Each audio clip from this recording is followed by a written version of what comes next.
Batteries combination पर एक example करा रहा हूँ। सपोज इस तरीके से ये बैटरीज हैं, टोटल कैपिटल N बैटरीज हैं और इस तरीके से सर्कुलरली कनेक्ट किया गया है। ईएमएफ की डायरेक्शन अगर हम देखें तो इस तरीके से सेम है।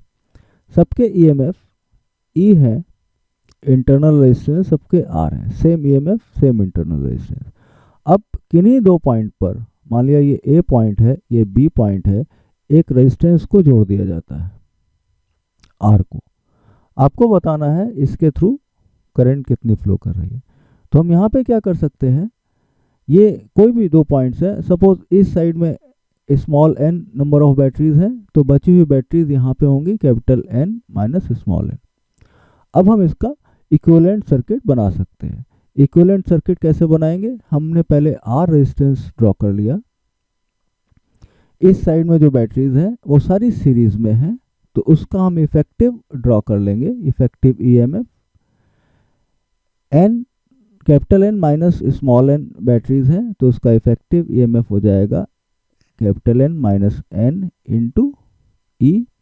इंटरनल रेजिस्टेंस हो जाएगा n minus small n into R। इसी तरीके से दूसरे साइड में देखिए, ये नेगेटिव होगा, ये पॉजिटिव होगा, ईएमएफ हो जाएगा n times E, internal resistance हो जाएगा n टाइम्स R। अब देखिए इस सर्किट को हम फर्दर रिड्यूस कर सकते हैं। हमने यहाँ पे R बना लिया रेजिस्टेंस। अब ये इफेक्टिव बैटरी और ये इफेक्टिव बैटरी, ये दोनों आपस में पैरेलल हैं। इस एंड को हमने अगर हम पॉजिटिव मान लें, ये नेगेटिव मान लें, तो इसका ईएमएफ इफेक्टिव हम निकाल लें, R इफेक्टिव निकाल लें, तो उससे हम करंट निकाल लेंगे इसमें कितनी फ्लो कर रही है। तो यहाँ पर देखिए हमने बताया था फॉर्मूला E इफेक्टिव का दो बैटरीज के केस में, E1/R1 plus E2/R2 divided by 1/R1 plus 1/R2। तो यहाँ पे E इफेक्टिव यानी कि E कितना आ जाएगा, E1/R1 n minus n into E/n minus small n R। तो ये क्या आ जाएगा, E/R।